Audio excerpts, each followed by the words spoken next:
Welcome back, everyone, to another episode of Data Analytics Chat, where we'll discuss the latest challenges and trends in the data science and AI worlds.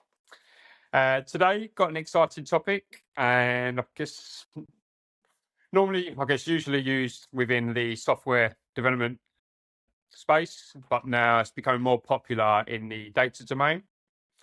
So today we're going to discuss the topic of how Agile development lifecycle can be helped in data. I'm delighted to welcome Anjo Di Avanzo, who is the Vice President of Data Analytics at the financial services company Citi. So welcome, Andrew. Thank you, Ben. Thanks for having me. I appreciate it. So it's great to have you on the show podcast. And do you want to quickly just give the audience a brief background to yourself, introduce yourself? Yeah, sure. My introduction to the data world is probably a little bit different than others. I, in undergrad, studied actuarial science, which is a pretty niche subject area. You study that to go and become an actuary. It turned out I didn't want to become an actuary after college. I knew I had to go back in some capacity to expand my career options. I went and got my master's degree from Villanova in analytics, and that was where my true sort of calling for data came from. And so since then, since I graduated from that program, I've been involved in a couple of different roles at varying types of Mhm. companies, all related to data. So I was a consultant for a small consulting firm where I was like the data specialist on my consulting project teams. After that, I was on the data engineering team at Gartner, so working on data engineering projects as well as some front end analytics projects. And now over at Citi, handling more of business intelligence development projects as well as some key automation stuff. I've had some various roles. I'm by no means an expert in anything, I would say, but I've had some different roles in the data space and some hopefully some valuable insights that people can grab from. Yeah. So did you fall into data then? Obviously, you did A little study. bit, a little bit. It's always interesting to see how people get into it because some, obviously, it's just like they've just get into the actual domain and then it just ties in with data. So is that sort of the case or? Yeah, I think so. And the funny thing about like the data world is you can be in as far into it or out of it as you want to be, right? There are people Mhm. whose entire careers revolve strictly around data, working with data. But some of the principles of data and proper data analytics and proper procedures regarding data can be used just about anywhere, right? Everyone wants to focus on these super trendy topics like Gen AI and everything. And they are very cool. Like from seeing some of the stuff that Gen AI can do, it is very cool. But I think some people neglect even just the basics when it comes to data, real, just good, proper engineering practices, ensuring that your data quality is good, you have accurate and complete data. These are things that everyone can attest to, regardless of what your career may be. Those are important across all areas. Yeah, no, definitely. And I think obviously there's been a lot happening in the world the last couple of years. There's been a pandemic, and obviously there's a massive drive on remote working now, isn't there? Well, there's more flexibility, should we say? I guess agile has become more. Well, businesses have had to adapt a lot quicker than maybe it would have rolled out if the pandemic didn't happen. Would you say that, or? Yeah, I think so. You can you can look at it and you can see the companies that really pivoted quickly to some new processes, some new procedures once the world of remote work came around. And some companies were more prepared than others. And unfortunately, that's just the way the world works. But you're Mm. right. It's a good tie into the data world of a risk or an issue comes up and you have to be able to pivot into something new. It's pretty common these days. Yeah. No. So I've read some interesting facts. So one figure from the McKinsey report said that organizations, the average cost savings after adopting agile methodologies was like 10 to 15% cost savings, which is obviously good. And then also on the State of Agile report, they said that 50% of organizations saw an improvement on the return on investment after transitioning. So I guess you can only see its popularity now why it's getting more into the data world because yeah, then projects are not cheap. Oh yeah, for sure. And I wasn't familiar with those stats, but they seem pretty accurate.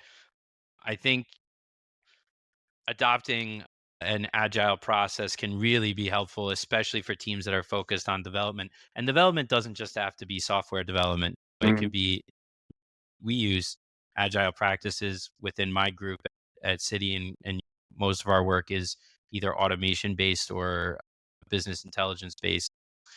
You can take those principles and apply them to your world and however you may see fit.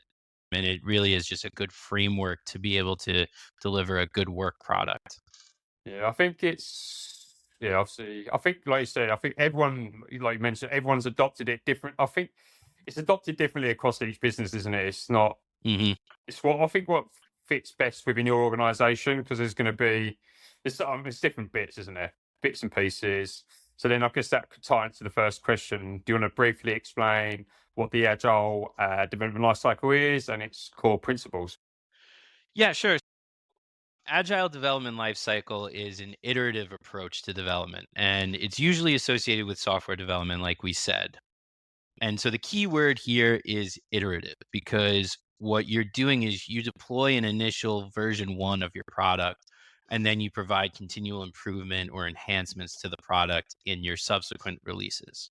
So you could think of agile development as like the life cycle as a continuous like cycle or circle of steps. Those Mm, steps are something along the lines of, you start with your requirements gathering or ideation of the product, you go through a development cycle, you go through testing, and then you deploy, and then there's a maintenance period. And then once you complete those steps, the cycle starts again. mhm, And so that's version one. And then you have a feedback loop, you're collecting feedback, and then you go right back to development, testing, deployment, and all over again. And that's the beauty of it, is it's this iterative approach to developing and producing work and products without having to wait for long periods of time between deployments. So you're getting enhancements and improvements in pretty quick turnarounds rather than, traditional waterfall sense. mm. So for innovation, it is brilliant. Yes. You got that constant development, haven't you? Really. And Yes, exactly. And it's that sort of, like you said, it's constant development. It's never this feeling of, oh, it's over. It's, how can we improve? How can we make it better? And it's a mindset of continual and iterative development. probably ties in quite well with the current market, how things are evolving quickly. Hmm. But I guess also then obviously, we can probably discuss challenges later. There it can get to a point where there's too much going on at once. Oh, for sure. Yeah. There's nothing is without its challenges, right? That's life. But I think Agile does a good, the whole purpose of Agile principles is to mitigate risk. You're deploying frequently, so you're mitigating the risk of changing requirements at the last minute. But you're also ensuring that you're getting out a new product to make sure that you're not behind the ball on anything.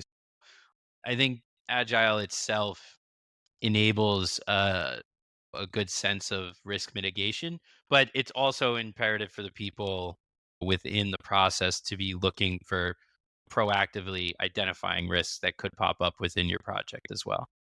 Yeah, no, definitely. So then, yeah, it's been previously more utilized within the software development domain. So how can agile methodologies now be applied specifically to data projects? So I think data specific projects is typically where agile methodologies shine the most. Everyone associates it with software development for good Hmm. reason. But these principles and these methods can be applied to any sort of database project, from like what my team is doing, development of business intelligence products, dashboards, to like data engineering pipelines, automation. These could all benefit from some agile principles. So what agile does is it ensures that you're providing value to your user base quickly through iterative deployment, while you're enabling a testing and feedback loop. So you're identifying bugs and future enhancements in real time. And the testing piece is probably what's most important for database projects. Data quality and accuracy are of the utmost importance. I think that these principles are built perfectly for any sort of database project, especially if it's something that's going to be viewed by a user base. Yeah, and then would the time frame differ from, say, a software project to a data project? I think it's that's an interesting question, because I think number one, it depends on sort of your team processes, and number Hmm. two, it depends on the complexity of the project. I would imagine more complex projects are going to have deployments, maybe longer time periods between deployments, but it also depends on what your team is used to doing.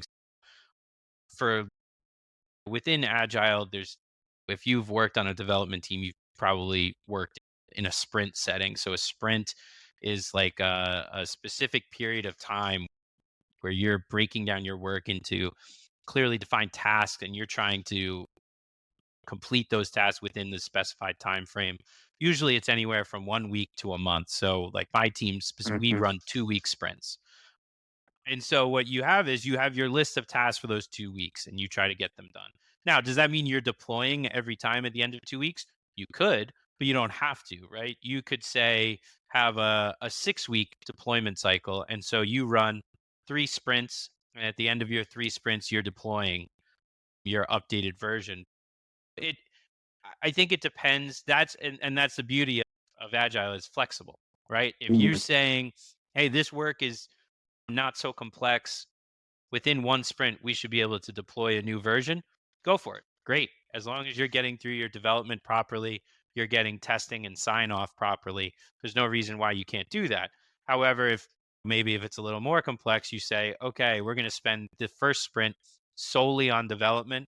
The second sprint, we're going to spend on testing and any sort of feedback errors, bug fixes that we have to do, and then we'll deploy at the end of the second sprint or at the end of the third sprint. So you can customize it to your time frame and dependent on the project that you're working on. Okay, cool, interesting. And then, so how can this agile approach help data teams better adapt to the, like, obviously rapidly changing requirements? Yeah, the benefits here is that when you're working in this sprint agile methodology, I just talked about sprints, but you have a clear picture of what you need to Mm-hmm. achieve over the course of your sprint. Prioritization of work becomes pretty easy when you break up your work into sprints. So you can take your highest priority items first and put them into your upcoming sprint.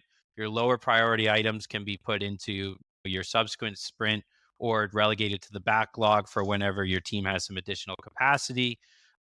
So it makes prioritization of work very easy. And also, if something pops up in the middle of a sprint, you can always pivot and rearrange some of your work items, push things back to further sprints. Obviously, not ideal, but it's the real world things to Hmm. happen. Changing requirements is a little bit different. That's a serious risk in all development projects. So that's often associated with something that people like to call scope creep, which is the worst thing you can hear in a project setting. But it's more common than you think. And I've had Hmm. multiple projects where stakeholders will ask for new or different requirements than were initially presented. And of course, it always seems to happen on the week you're like scheduled to deploy. And so luckily, the agile development cycle, life cycle, can handle this. So you just simply tell your stakeholders, that's great. let's batch it up with the rest of the requirements and put it into our second version that we're going to release in a short period of time. So that's the good thing about Agile is, despite the fact that your user base might be just, oh, wait, I've thought of something else. Like, that doesn't mean you stop work and then add in those new features and have to delay your deployment. You still go forward with your deployment and you take those new requests and you put them towards version 2 or version 3 or Mm. whatever else you may be doing. So it just keeps you on track, basically. It gets aligned, and I guess if you're unorganized, it's key. Yeah, right. Yeah. Exactly. Yeah, it allows you to really focus your work Mhm. and to not ignore new requests, because you're not ignoring them. You're just Mm. making sure that they follow the process. And the whole point of the process is to deliver a good product. And so not following that process and taking in those features is a risk. So you just have Mhm. to make sure that you're communicating clearly with your stakeholders and being transparent with them to make sure that they understand that their requests are not going unanswered. It's just we're going to do it within our process. Yeah, no, it's good because I think, like I said, I think communication is the biggest challenge in business because, like I said, things do evolve, change. People get sick, ill, things like that happen. It's just, like I said, you get up new requests, new changes. Hmm. It's you need to adapt, don't you? So I think it's, yeah, see where it could be really beneficial there.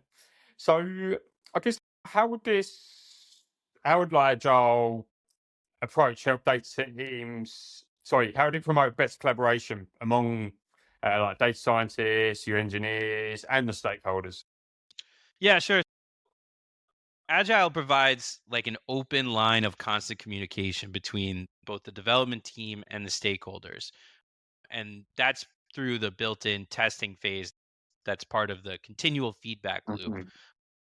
of the Agile development lifecycle. So this ensures that your main user base feels like they're involved in the development and the improvement of the product. And it also provides transparency into the productivity of the development team. I remember when I was part of the data engineering team, we would often joke around that we were called like the silent workforce or the invisible workforce, I think it was. Um, and the reason was because nobody asked you what you were doing. No one cared who you were or what you were doing until something went wrong, and then you were very visible. And so it was like, this like the agile development cycle allows the users and the stakeholders to get a little involved in the development process and see how the sausage is made. Take a look under the hood, Yeah, because oftentimes they don't understand the effort or the complexity of the items that they're requesting, so that can lead to some unrealistic expectations for the delivery of the product.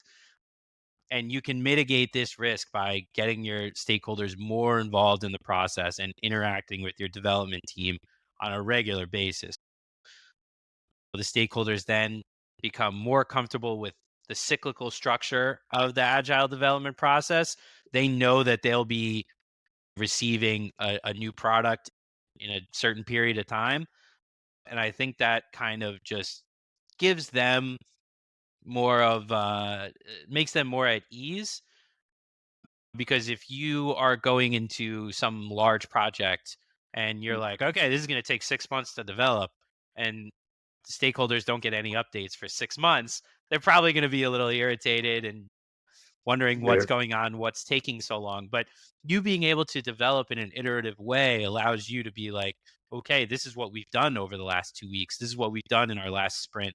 And you can see clearly like the actual work being done by the development team. It helps really with the communication and mutual appreciation between the two groups. yeah. And I guess education as well, isn't it? What's actually going on? Because especially with new technologies come about, if it's more of a stakeholder from the business side who don't quite understand the technical like requirement side, it's going to infuse everyone together. So Yeah. if they understand what's going on, because obviously if you're not fully educated, you're gonna be like, "What's going on?" Like, why weren't this delivered yesterday? Yep. Uh, Yep. That's definitely part of it. And that's why you want to get your primary stakeholders and your user base involved from the beginning. The sooner and more often you can communicate with them and get them involved in the actual like project and development process, the better it's going to be for you in the long run as a development team. Brilliant. And then, so how can agile methodologies help data teams sort of better manage and prioritize like technical debt or the technical risks involved? Yeah, so we touched on this a little bit, but the whole point of iterative releases is to mitigate risks. So Mhm. we talked about changing requirements, scope creep, all those things. You're releasing multiple times frequently. So you're going to, if there are new requirements coming in, they can be part of your next release. And so, really, the best thing to do with the testing and feedback is you're collecting feedback and you batch it all up into one big group of requirements and you label that as okay, this is Mhm. our set of objectives for version 2. The testing phase also it ensures that you're meeting the needs of the user, and typically some sort of user stakeholder sign off is required before deploying. That's the whole purpose of the testing loops. And as opposed in a typical waterfall project, you're going through all this planning, all this development work, and you're deploying at the end of the project. And if you have no idea if you accomplished all of the requirements, really. Some requirements, some new features, they don't become clear until the user base actually interacts with your product and sees it for the first time. That's what makes the agile process so special is these new requirements can be handled in a pretty quick way. It's okay, thank you for the feedback, thank you for these new Mm, requirements. That'll be part of version 2. Whereas in waterfall, you have to spin up a whole new project just to get these little tweaks done. I think it's the process itself is inherently risk mitigating, which is great. mm. Yeah, I guess demands in data projects is constantly changing, isn't it? It's just could be 1 week and there's something new out. Like Yep. Yep. it's So like moves that quick, and then obviously if you've got to go do this whole new loop again, it's just going to take delay things. it is. It definitely is, and that's part of the beauty and also scary part of technology, right? Is once Mm, you something new comes out and once you feel comfortable and feel like you've learned it, there's a new product, there's a new technology coming out that you have to learn and you have to figure out. So yeah, uh, it's an interesting environment to be in. It's definitely a fun environment to be in, but you really got to be constantly learning and upskilling yourself. yeah, no, definitely. I think it's a journey in it, really. You can't. It's because you, obviously you can deliver your deliverables, but there's a new thing you got to deliver. Yep. It's Yep. constantly going, and that's obviously you got to keep learning, haven't you? You got to have that growth mindset Yep. because you've got to, like I said, we've seen like with the Gen AI boom, that's just changed massively, isn't it? Like the It dynamics of has. things. Yeah, it has, and you're right. And I think the people that I've come across that I find to be the best developers, the best people that work within technology are ones that are constantly wanting to learn. They're like curious individuals. They say, "What's this new thing? How can we apply it? Is there a way that it can benefit our group, our team, our company?" And they start experimenting, and that's the beauty of technology and I guess really science. That's how science kind of came Mm, up and about. Whereas, but though that sort of curious mindset is really what drives technology and innovation forward. And those are some of the most fun people to work with. yeah, because I think things just keep changing. Like, I think we've done podcasts before on like the evolution of DBA to data engineering, and even like Mhm. now, that's moving into more software fields. Like it's constantly, if you've not got that mindset that, or you got that, not got the ability to want to learn new things, you're Mhm. just you're gonna just lose out, aren't you? Really, like you just Yeah. obviously there's still gonna be some projects where you can stay with legacy applications, but again, I Yeah, think it's good to keep it's learning, a right? I real think, problem. yeah, It's a real problem if you think about it because this is how companies become really far behind mm, in the technical space is they introduce at the time cutting edge technology, and if you have a large organization adoption of new technologies is not easy, let alone implementation of technologies is hard enough, but then you need to get your actual associates to start using it and adopt it. That's really difficult to do, and so that's why I think we see a lot of these companies that might be behind the ball in a technical sense with really outdated systems and mm, or just outdated mindsets. You mentioned DBA and data engineering is becoming a thing of the past if you think about it, right? Like everyone used to mm, think of the world in terms of relational databases, and then you had things like OLAP cubes coming in, and now there's knowledge graphs, and so mm, it's really it's a constantly evolving field. It's a constantly evolving world, and like I said, it's bittersweet because it's cool and you get to learn and you get to be a part of it, but you also have to keep up with it. yeah. I guess probably the big Yep. challenge. You can't have a week off, or you can, but you get on it. Uh, so we touched on quite a few challenges there, but other challenges would you say are, well, what are the main challenges for adopting Agile for data projects, and how can they be mitigated? Yes, I think the main challenge is just changing the mindset or the culture of your team.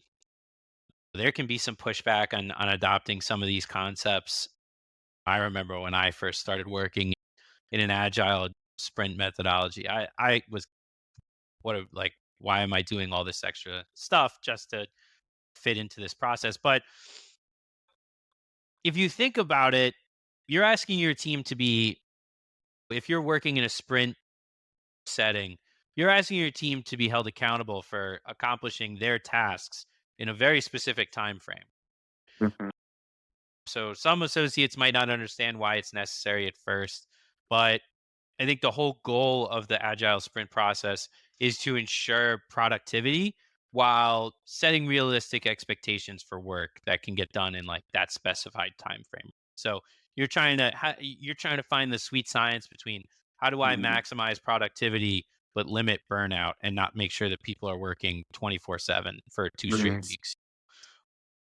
On top of that, if you have a full-blown scrum process with daily stand-ups and sprint retrospective meetings and stuff like that, there could be some pushback at first from people in the beginning.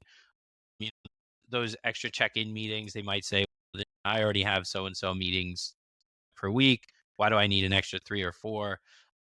I think once you get engulfed into the cycle, you really start to understand the methodology and mhm, why it's important to have all of these processes in place because it takes some of the it takes a lot of the ambiguity of work out of it, right? If you think about it this way, you work in a 2-week sprint cycle. You have a set of tasks that you need to complete. You are then having check-in meetings. Almost some people do daily stand-ups. We do 3 a week. We have check-in meetings Monday, Wednesday, Friday. You can provide an update on those items. And if you have a blocker or an issue that you need help with, there's a time specified for you to bring that up. So you're not mhm, on an island by yourself, not sure what you should be working on. Like it takes all the ambiguity out of it. You should be working on items A, B, and C. They need to be done by the end of these 2 weeks.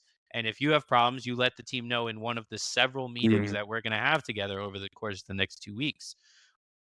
So I think it may be foreign to people at first, and it takes a little bit of time to get people to fully adopt it. But I really do think that these principles, and again, you don't have to adopt a full Scrum process, right? Like you can do the beauty of this is you can take bits and pieces of it and it'll still be beneficial. What we Mm. do at my team, we call it like pseudo Scrum. We do stand ups 3 days a week. We have a 2 week sprint process. We break our items down into individual tasks and assign them out to each other and make sure we have a feedback loop and everything. But we're not a full blown Scrum process. So but we're using these agile methodologies in a way that makes sense for my team that helps us improve our productivity and our work product. Yeah. Guess it's just best that I guess what I like obviously with the like the hybrid world now is that the companies that are flexibility because I think the end of the day you want if you work best in the office, go to the office. If you obviously I appreciate you, and then if you've got that hybrid approach, you've got the benefits, haven't you, as well? Like meeting people, learning, and I guess same like here, you've got the flexibility of different Scrum bits. You take a bit of Right. this, bit of that, or you can go all out. So it's whatever's best for your team because human's different. You just can't. It's just the way it is. Some people will work best being organised like this. If they got you got to do this within 2 weeks, that's good. And then I think time frames also do give you that. Oh, I got to do this. Keeps you like motivated, doesn't it? So, oh, I've got Yep. 2 weeks to do this, or 1 week to do this, whatever it is. It keeps you like, on online, like you focus with that deadline. It definitely does. And you have to think about it. Each team has different responsibilities. Like organizations are different and the teams within those Mm, organizations are different. And so a a team that's strictly a software development team, they might benefit from a really strict, really rigorous Scrum mm, process. But a team that handles a lot of ad hoc requests and has to turn things around really quickly, they might they might benefit better from like a Kanban board or something like that. mm. And and that's why I love just looking at these methodologies as like a toolkit that you can use and leverage as you see fit to make your life easier in the workplace. Just pick a mix. Yeah, exactly. Yeah. Like you touched on this, there's different methodologies. So I guess how can agile practices like user stories and acceptance criteria be adapted for data projects then? Yeah, so I think these things, user stories and acceptance criteria, people might not be familiar with the terms, but they're embedded in everyday projects if you really think about it. So within each project, you have a goal or a set of goals. If this project is user facing, if you're creating something that's interactive, then you need to start by gathering use cases or user stories from your main stakeholders. So these will like later be translated into requirements and tasks for the development teams to complete. And you'll typically hear something like, I want to be able to see our sales volume trending over time. I need to see our sales over time. Like this is helpful. Okay, so we have a general idea of what kind of data we're working with, but it's not the whole picture, and it's not enough detail for development teams to work with. So frequently, the users are not as technically proficient as the development teams. So you're going to have to get as much information from them as possible to ensure that your development teams have really clear defined tasks to get done. They want to see sales. Okay. Do they want to see sales volume in units? Do they want to see sales volume in dollars? Do they want to see it? Do you want to be able to break it down by the different products that you sell, the different product categories? Do you care about by region, by country? What sort of time frame are you interested in? 6 months, 12 months, 18 months? These are the kinds of details that are really important to ensure that you have a smooth development process. And if you think about it, the user story is basically what the user tells you, the use case. And your acceptance criteria is your way of understanding and mitigating the risk that you build out this big thing and you show it to your users and they say, yeah, but I can't do this, I can't do this, I can't do this. What you have to have is clearly defined requirements and clearly defined acceptance criteria. Mm. So it removes the ambiguity from the development team, and it gives the users like their checklist of what they want when they get to see it for the first time and go through the testing, what user acceptance testing or UAT. I would say people might not understand these terms, and that it's very fair for the rest of the agile methodologies. There might be terms that people are not familiar with, but these things are embedded into your everyday work. It's just that we're trying to clearly define them and make sure that these risks are accounted for in the process. So just it's easier to communicate across the different teams. Yep, 'Cause- exactly. yeah, brilliant. What can you share like real example where agile has significantly improved like a data project's outcome? Yeah, absolutely. One of my previous company, the main stakeholders, they wanted an interactive dashboard to provide visibility into the results of a new hire training program. And the program itself was relatively new. So they were constantly changing the contents of the program and the data that needed to be collected and the insights that were needed, to truly understand how well these new hires were doing in the program. They were still figuring out the stakeholders were still figuring out, were they asking the right questions on the assessments? Did they need to increase the number of assessments? Did decrease the number of assessments? This project was going to evolve over time. And so this was why it was like a perfect example of how an agile methodology could help and work in a project like this. So we were a relatively small team. We had limited capacity. We couldn't dedicate a group of us to work on this project full time. So what we did was we said we worked with them and devised a plan. We would work 6 weeks on, 6 weeks off. The 6 weeks that we were on, we were dedicated to finalizing the requirements, making sure everything was clear, development work, testing, and then deploying a new version at the end of those 6 weeks. And so you think about it, our release cycle was every 12 weeks, but it was like a Hmm. 6 week development cycle. Um, and so then after we deployed the initial version, they had 6 weeks to go look at the product, use it, figure out what they liked, what they didn't like, put together some enhancements, figure out if they needed to change their program at all, which happened a few times. And so they had 6 weeks to gather all of this feedback and consolidate it and give it to us in the form of new requirements so that when those 6 weeks were up, we could get the ball rolling and start development right away on the next iteration. And so this sort of like continual agile partnership was really beneficial, especially given the fact that it was the constantly evolving nature of their program. They needed to see new data. They wanted to change the way that they could view the data. But they didn't know it yet because they were still building out the program themselves. And Hmm. so rather than wait for them to figure everything out, probably would have taken forever, we worked in this iterative partnership with them to where, okay, we deployed this first version, they might have changed some things and come back to us. Now we need to see this new piece of data that we weren't collecting before. That's fine. It'll go into the next release, next 6 weeks. And so that was the way that we operated with that group. And it turned out to be a really successful project. Yeah.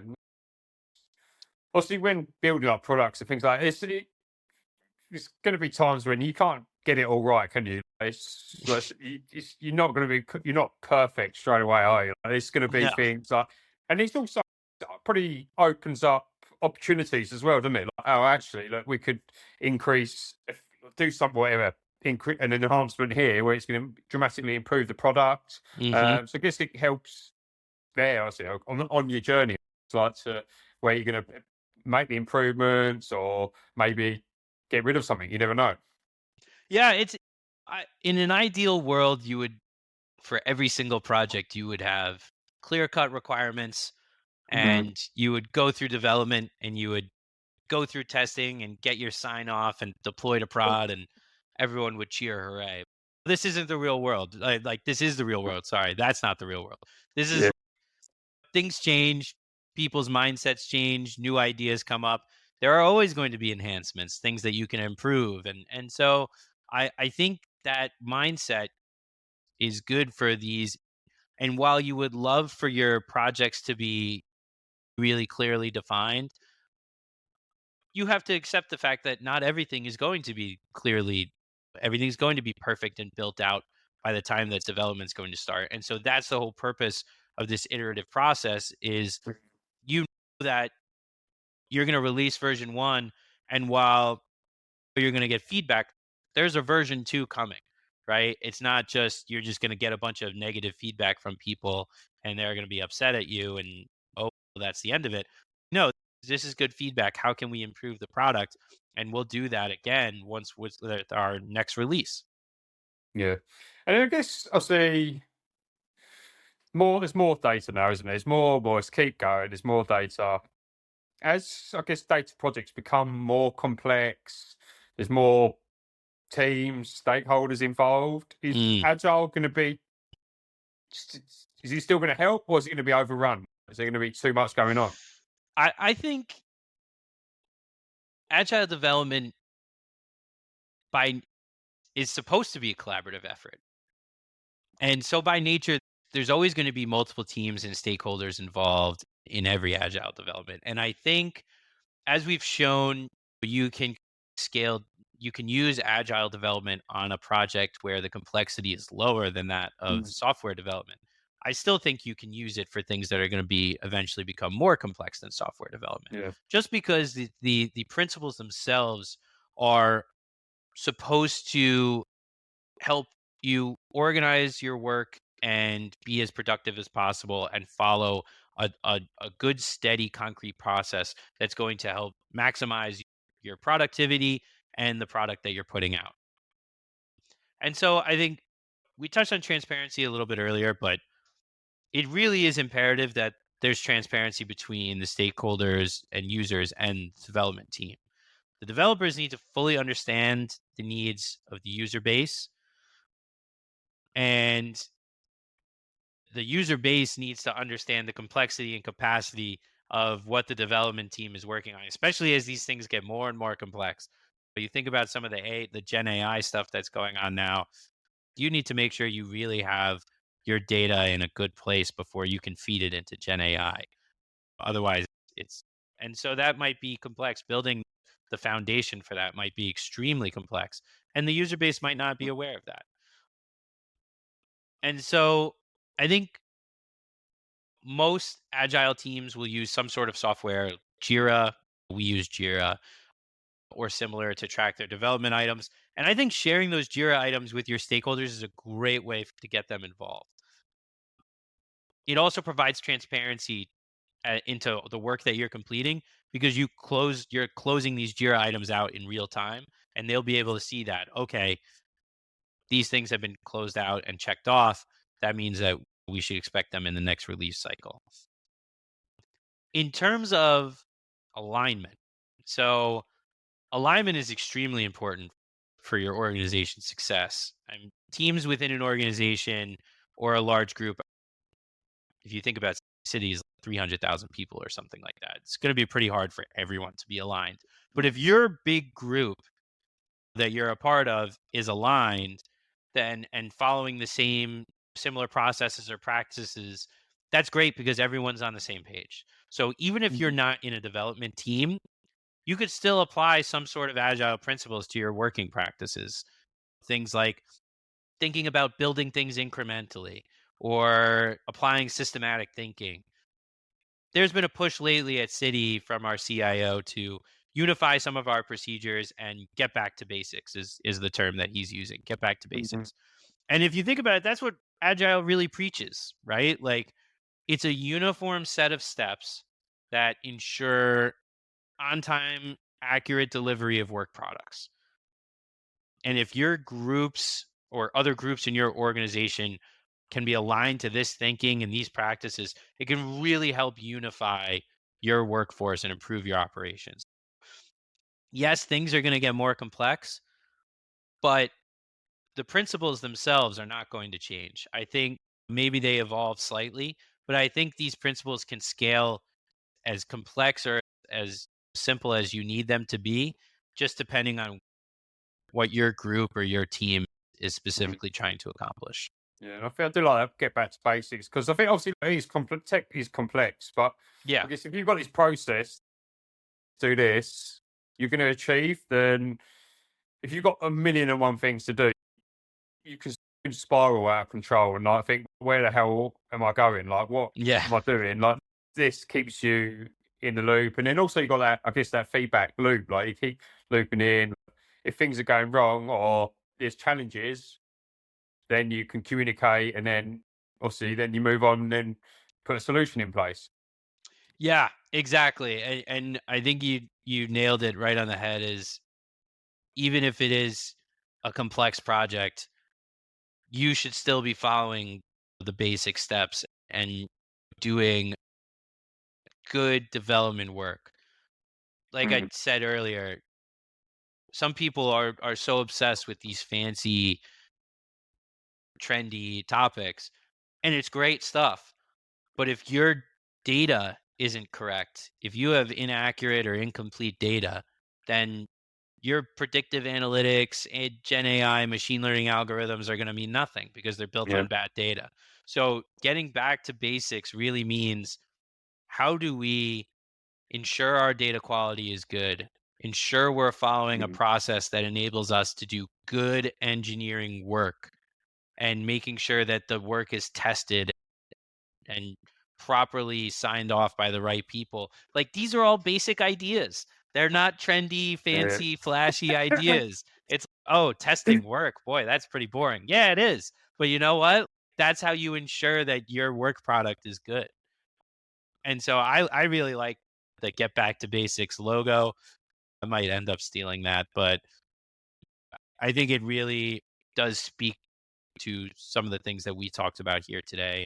And some things that, again, the beauty of data, you might not be involved in Gen AI products. That's fine. But someone might ask you for an ad hoc, I need an ad hoc report on this. And you can think about these basic things like, is the data that I'm looking at correct?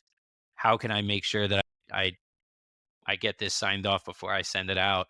These are really simple concepts that can be applied at various levels. Yeah, no, definitely. Cool. All right, brilliant. On that note, I really appreciate your time today. Share some, yeah, interesting stuff. So thank you for your time, Andrew. Oh, thank you, Ben. This was a pleasure. This was my first podcast. I You've done great. appreciate you having me on. You're great. Thank you. Thank you. Cheers.